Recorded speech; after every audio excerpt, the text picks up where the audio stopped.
Function ఉండో దవాఖానాలకు ఖర్చు అయితేనో ఎక్కడి సిటీలో అక్కడ ఆగుతాయి. వచ్చే నెల కడతామని బతిమలాడితే ఒక్కరోలే కాబట్టి ఆగుతారు.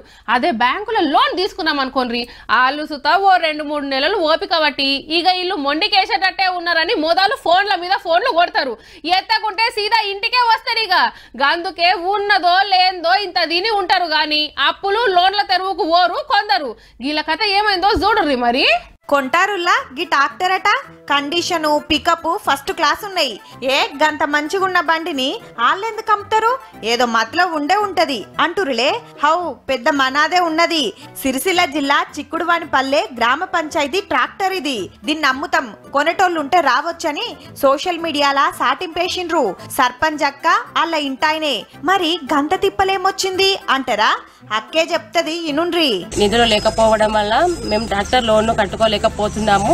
గదన్నట్టు బ్యాంక్ లా లోన్ తీసి ట్రాక్టర్ కొన్నారు ఊరి కోసం. మీదికెళ్ళి రావాల్సిన బిల్లులు వస్తలేవట.